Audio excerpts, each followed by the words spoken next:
வளர்ச்சியும் முன்னேற்றமும் நடந்து கொண்டிருக்கிற இந்த சமுதாயத்தில் ஜாதியவாதிகளும் ஜாதி சங்கத்தாரும் சமுதாயத்தை பின்னோக்கி இழுத்து செல்வதற்கான பல நடவடிக்கையில் ஈடுபட்டிருக்கிறார்கள்.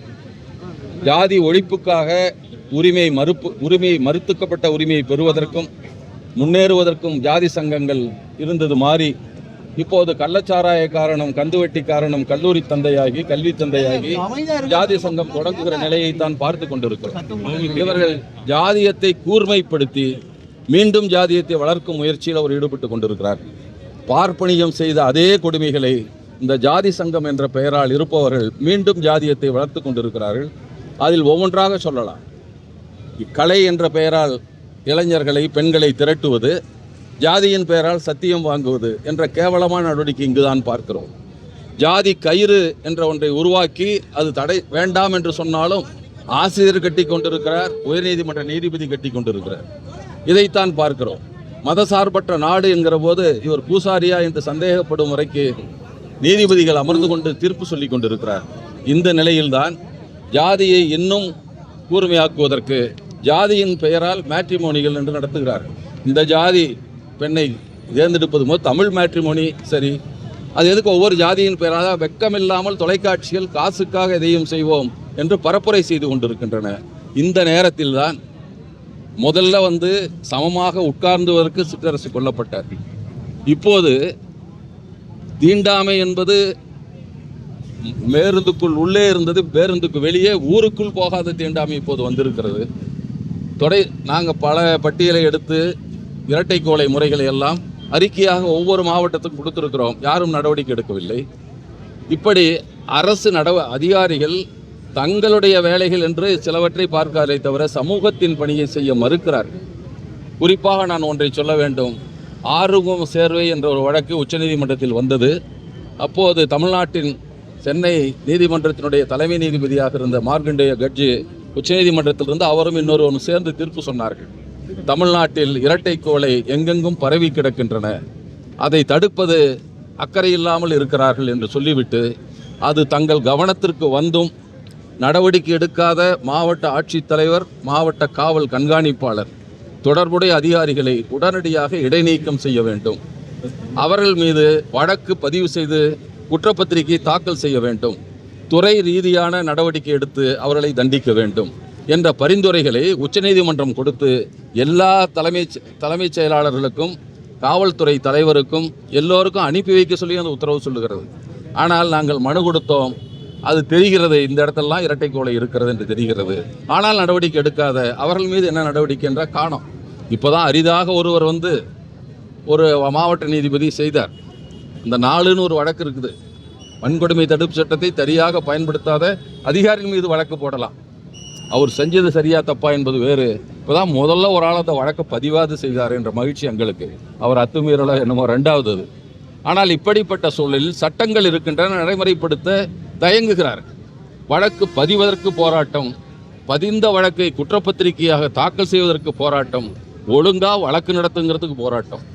இத்தனையும் தாண்டிதான் உரிமைகளை மீட்க வேண்டிய கேவலமான சூழலை நாம் நினைவுபடுத்த வேண்டும். இதை தமிழ்நாடு அரசுக்கு நாங்கள் சுட்டிக்காட்ட வேண்டிய தேவை எங்களுக்கு இருக்கிறது.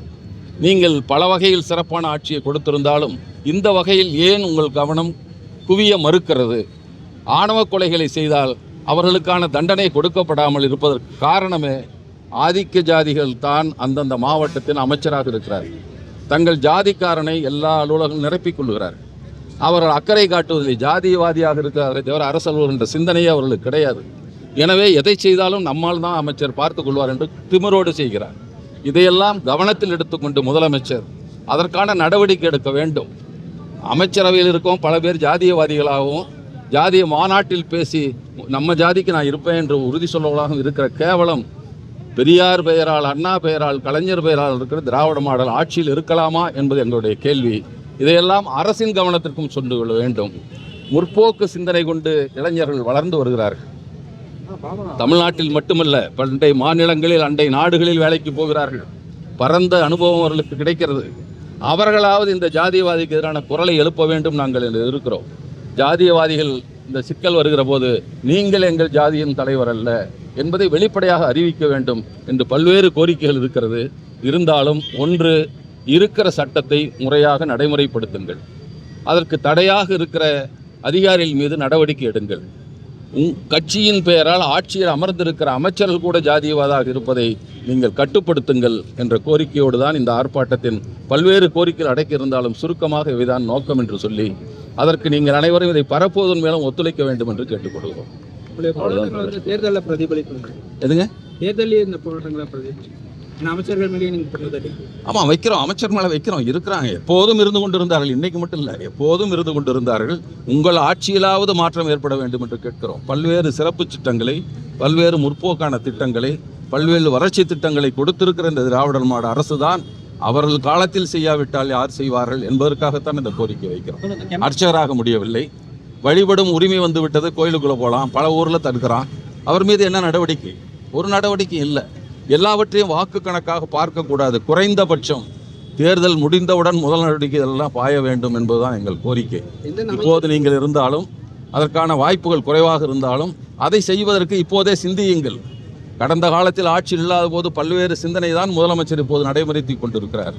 இப்போது கேட்கிறோம், உங்கள் அடுத்த ஆட்சியில் நீங்கள் அமர்ந்தவுடன் முதல் நடவடிக்கையாக இதில் கருத்தில் கொள்ளுங்கள் என்பது எங்கள் கோரிக்கை.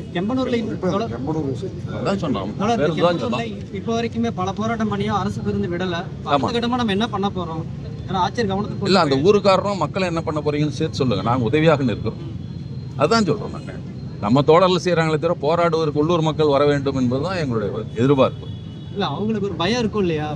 இது ஒற்றை கோரிக்கைக்காக நடக்கிற ஆர்ப்பாட்டம் அல்ல, அனைத்தையும் சுட்டி காட்டுகிறோம். ஒரு கோரிக்கையாக என்ன பண்ண போறோம்னா அதை சொல்ல முடியாது. அது அந்த பகுதி மக்களுடைய துணையோடு பகுதியில் இருக்கிற முற்போக்கு சிந்தனை கொண்டவர்களை உடனிணைத்துக் கொண்டு போராட வேண்டிய ஒன்றாகத்தான் நாங்கள் பார்த்தோம். சரி, ஓகே.